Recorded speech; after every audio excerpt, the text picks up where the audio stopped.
Ici Piero San Giorgio, une petite vidéo par rapport au kit médical. Alors, comprenons bien à quoi sert un kit médical. Vous pouvez avoir du tout minuscule avec un sparadrap dedans à la véritable pharmacie que vous stockez dans votre base autonome durable ou chez vous avec toutes sortes de médicaments et d'outils qui vont vous permettre de vous soigner, etc. Ce que je voulais vous montrer, c'est un kit médical que j'ai fait pour une cliente qui m'a demandé de l'aider. Tout simple, mais avec l'essentiel des choses en cas de déplacement, donc qui peut faire partie de votre sac d'évacuation, de votre bug out bag, ou qui peut compléter votre kit quotidien, ou que vous pouvez garder dans votre voiture. Vous allez voir, c'est à la fois simple et à la fois, à mon avis, très complet. Alors ça, c'est typiquement le kit qu'il faudrait avoir, à mon sens, chez soi. Petit sac, peu importe la marque, peu importe à la limite le volume, vous l'adaptez pour pas que ce soit trop serré, que vous ajoutez bien sûr avec ce que vous avez chez vous. Alors, on va faire ça progressivement. Tout d'abord, sur soi, je préconise toujours d'avoir en fait un garrot. Garrot qui va vous permettre de éviter que vous saigniez et que vous perdiez votre sang jusqu'à la mort. Garrot, probablement à garder sur soi l'essentiel du temps parce que ça peut vraiment vous sauver la vie si vous êtes dans un accident de voiture, dans un accident de train, si vous avez un gros saignement aux membres, aux bras, aux jambes, etc. Eh bien le garrot va vous sauver la vie. C'est très facile, vous le trouvez sur probablement dans des commerces spécialisés. Moi je les achète sur eBay aux États-Unis. J'en achète des dizaines pour les avoir pour moi, mes amis et dans différents endroits. Ça va coûter dans les 5 €, donc c'est vraiment pas cher pour quelque chose qui peut vous sauver la vie. Le garrot va se mettre autour du membre. Vous allez ensuite serrer jusqu'à ce que vraiment vous ne sentiez plus votre membre, ça doit faire mal. Et ensuite vous allez serrer encore grâce à ce tourniquet, ils appellent ça en anglais. D'ailleurs le terme en anglais de tout ça c'est tourniquet.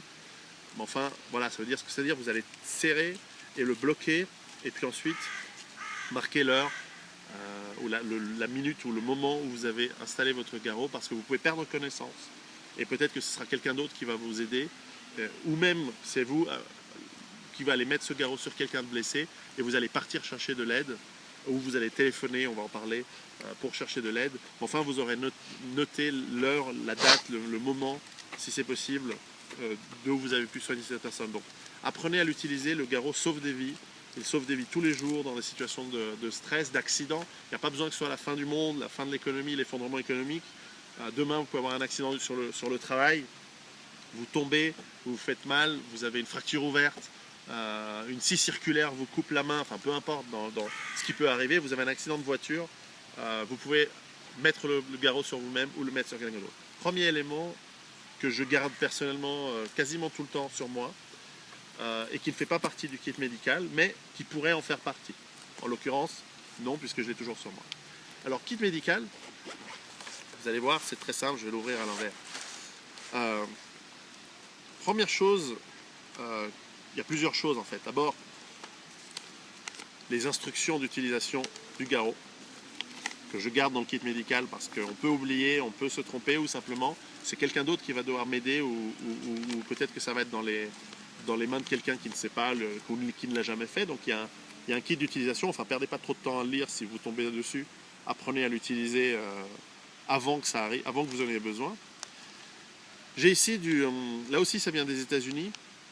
En fait, c'est de la gaze qui est stérile et imbibée de produits qui cautérisent, qui permet de faire en sorte qu'ils coagulent, de produits coagulants. Donc aux États-Unis, ça s'appelle Quick Clot. Vous en trouvez sous plein de formes, etc. Donc là, c'est typiquement, vous avez une blessure, vous saignez beaucoup, vous ouvrez le sachet, vous la mettez dessus, vous serrez fort, vous attendez un moment, ensuite vous pouvez passer de la gaze sous forme de scotch.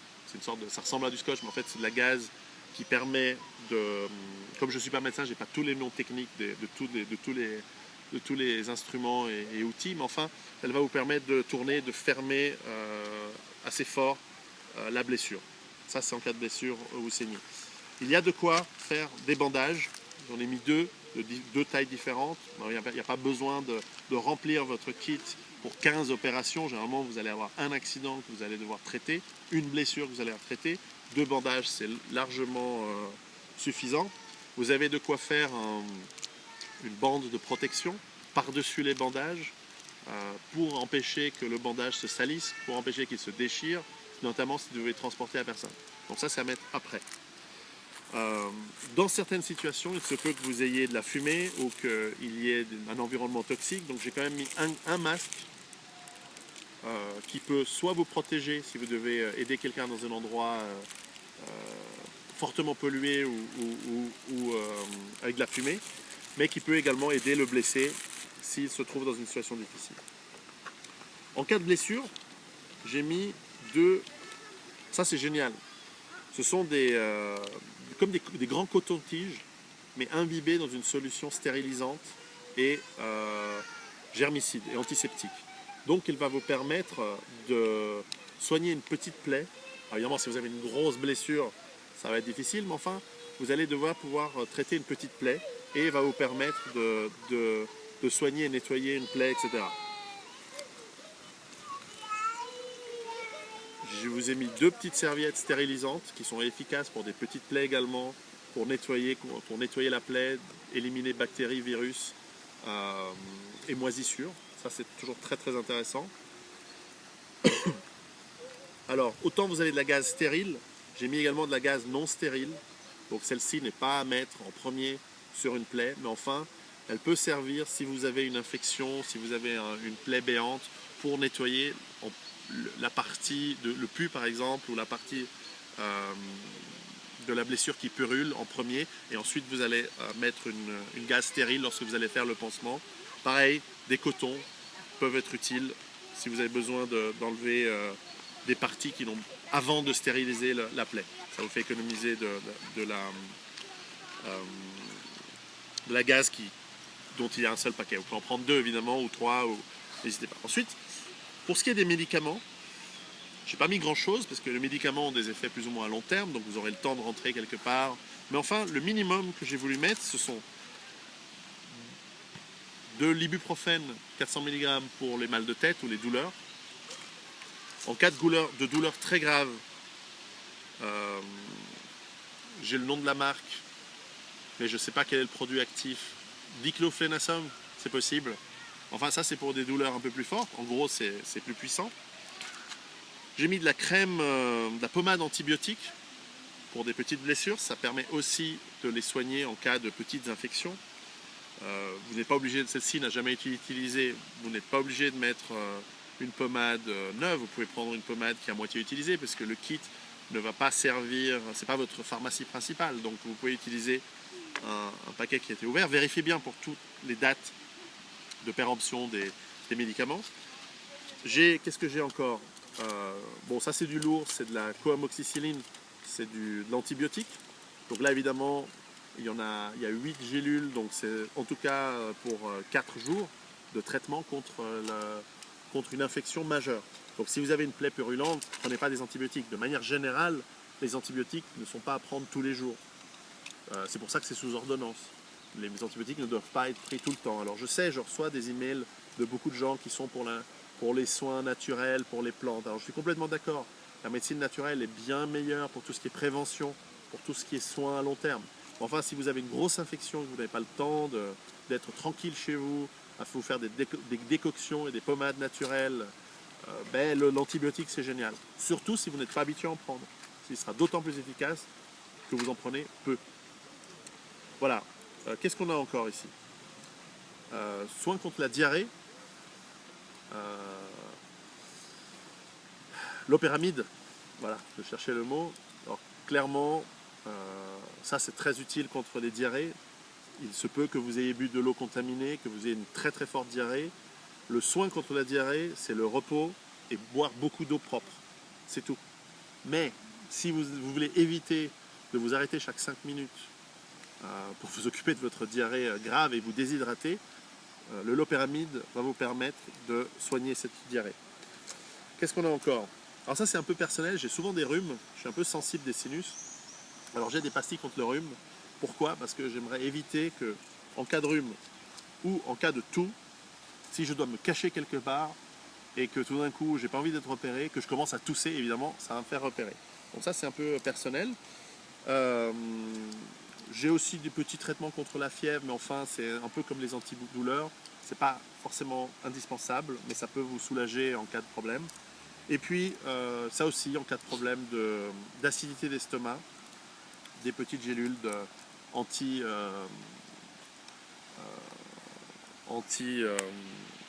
truc qui vous fait mal à l'estomac quand ça arrive, et des fois ça m'énerve de ne pas trouver les mots dans mes vidéos, mais c'est pas grave.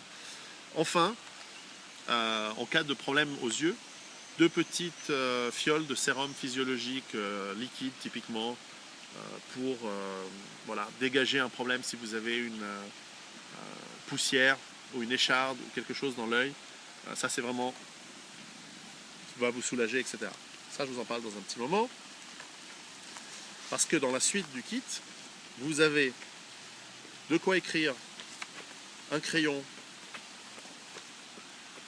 pour écrire une note, la laisser à quelqu'un, écrire sur un blessé ou autre. Alors voilà, j'ai un mini kit de vraiment de chirurgie très légère. Pourquoi? Parce qu'il se peut que vous ayez une grosse blessure qui saigne, quand vous allez la bander, etc. Mais il se peut que vous vouliez la fermer. A priori, mieux vaut laisser une blessure ouverte et aller voir un médecin. Mais si ce n'est pas possible, il faut que vous puissiez travailler la blessure. Pour ça, il vous faut un bistouri stérile, donc dans son emballage. Vous trouvez ça très facilement. Il vous faut un anesthésiant local, typiquement de la lidocaïne. Alors ça demande une ordonnance. Ou alors vous racontez une histoire à votre pharmacien, comme quoi vous partez 6 mois en Afrique, loin de tout dispensaire médical, et vous avez besoin de faire de l'anesthésie locale. Donc lidocaïne, une seringue, 2 petites aiguilles. Alors idéalement il faudrait 2 seringues pour 2 aiguilles, mais enfin il vaut mieux en avoir 2 au cas où la première vous la plantez, vous la cassez, vous en avez une deuxième. Donc pour faire une injection, ou plusieurs injections, c'est du sous-cutané, typiquement pour des points de suture. En cas de point de suture, j'ai mis 2 fils, donc vous pouvez faire 2 opérations. Il se peut que vous ayez par exemple une grosse morsure d'un animal, type un chien ou un serpent, où il y a 2 blessures donc à suturer. Donc voilà, 2 fils de suture. En plus ils sont différents, mais si vous avez besoin des 2, bah, vous les utilisez. Mais ça peut être très utile. Une petite pince hémostatique, soit pour manipuler vos fils de suture, soit parce que vous avez une artère que vous devez bloquer. Alors le mieux pour l'artère, c'est toujours le garrot, mais enfin, si vous voulez vraiment bloquer le saignement et que vous pouvez, en aval du saignement, serrer l'artère, serrer la veine, vous allez pouvoir le faire avec cette pince. Alors elle n'est pas stérile, mais enfin tant pis. Une petite pince Bruxelles très fine pour justement des échardes, si vous avez quelque chose dans l'œil, ça va être aussi très important. Pour couper des sparadraps, de la gaze, j'ai pris un petit ciseau. On peut prendre des ciseaux plus grands, il y en a des plus spécialisés pour les soins, mais je trouve que le petit est plus léger, inox, et va être plutôt utile pour couper. On va voir voilà, ça c'est des crochets pour faire tenir des pansements. Pas indispensable puisque vous en avez déjà dans des pansements. J'ai pris un petit kit coton-tige que j'ai piqué dans un hôtel ou piqué dans un avion, peu importe. Mais enfin, c'est parce que c'est déjà packagé, donc j'ai pas besoin d'avoir des Q-tips qui se baladent. Et puis, presque pour terminer, il y a tout ce qui est sparadrap, parce que finalement vous allez avoir besoin. Dans les sparadraps, il y a plusieurs types. Pour des petites blessures qui peuvent vite devenir moches et que vous n'avez pas envie de suturer, il y a ce qu'on appelle des stéristrips. Il y en a de différentes tailles que vous allez pouvoir couper en fonction de vos besoins. Des grands, des petits, qui vous permettent de coller la plaie et de faire en sorte que ce soit un collage propre. Ils sont stériles et donc si vous utilisez finalement ce système avec la bétadine qui nettoie la plaie ou avec cette serviette stérile, vous allez pouvoir mieux préparer votre plaie. Ensuite, il y a différentes sortes de sparadraps que vous allez pouvoir couper en fonction de ce que vous avez besoin. Donc ça vous permettra d'avoir votre kit. C'est très léger, il y en a à peu près pour quelques centaines de grammes et ça vous couvre l'essentiel des problèmes que vous pouvez avoir en cas de petites blessures, même en cas de grosses blessures. Mais essentiellement à la fin, vous allez quand même devoir aller à un endroit où vous allez avoir des soins majeurs. Alors si c'est l'effondrement total, dans votre base autonome durable, vous allez probablement pouvoir faire un petit peu quelque chose, notamment si vous avez lu mon livre, vous savez à peu près ce que vous avez besoin pour vous soigner, pour soigner vos proches et vos amis et vos voisins. Mais si ce n'est pas encore l'effondrement total, ou quand bien même vous auriez l'accès à un médecin, utilisez votre moyen de communication, aujourd'hui le téléphone portable, très pratique, et j'ai mis dans le kit de survie le code OTAN, qui s'appelle METHANE, donc M-E-T-H-A-N-E, qui donne les 7 éléments essentiels que vous devez savoir communiquer lorsque vous appelez à l'aide. Quels sont les détails, qui vous êtes, quel est l'endroit exact de l'accident, quelle est l'heure où a eu l'accident et le type d'accident, accident de voiture, accident du travail, etc.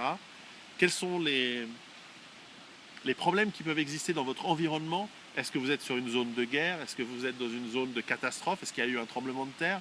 Est-ce qu'il y a un accident généralisé? Donc décrire ce problème. Ensuite, 5e point, donc M-E-T-H-A dans méthane, donc A, quelles sont les approches? Quelle est la route pour les secours qu'ils doivent faire pour venir vous voir? Ensuite, quel est le nombre et le type des blessés et des blessures? Et quel est le besoin que vous avez? Est-ce que vous voulez qu'on vienne vous chercher? Est-ce que vous êtes en train d'aller vers les secours? Quelle est la réponse que vous allez attendre de la part des secours? Donc simplement une petite règle. Ensuite, en réalité, vous allez être mal, vous allez être paniqué, vous allez juste gueuler au téléphone, vous allez dire au secours, au secours, au secours. Mais enfin, rappelez-vous de dire quel est le type de blessure, où est-ce que vous êtes et l'environnement, décrire votre environnement. Typiquement, si aujourd'hui j'étais blessé, j'appellerais « Allô, ici Piero San Giorgio, voici mon téléphone, je suis blessé, je me suis fait mordre par une vipère,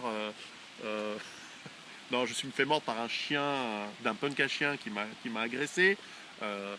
Le punk à chien est par terre sans connaissance, moi je pisse le sang, je me suis mis un garrot il y a 2 minutes, il est 14h30, je me suis soigné mais j'ai perdu beaucoup de sang, le chien est mort parce que je l'ai égorgé et il faut venir autour de moi. Je suis dans un parc, dans la ville dans cette ville que je ne citerai pas, dans cet endroit, dans ce parc, il y a 2 accès, la rue de la République, la rue Charles de Gaulle, c'est par là où vous allez pouvoir accéder. Éventuellement, il y a une clairière si vous venez en hélicoptère. Voilà, des informations de base, et j'en ai probablement oublié. Et simplement dire, voilà, ma blessure, je l'ai soignée comme j'ai pu, mais potentiellement, elle est dangereuse, donc venez m'aider, etc. Bref, peu importe. À la limite, c'est du travail à faire en jeu de rôle, avec vos amis, avec votre famille, d'imaginer, ok, tu as une blessure, décris-la, et vous décrivez votre blessure, vous décrivez votre environnement. Plus vous l'aurez fait, plus vous aurez travaillé, plus ce sera utile. Et puis, de manière générale, encore une fois, dans votre kit, ajoutez ce que vous avez besoin. Si vous avez des maladies chroniques, ajoutez les médicaments nécessaires.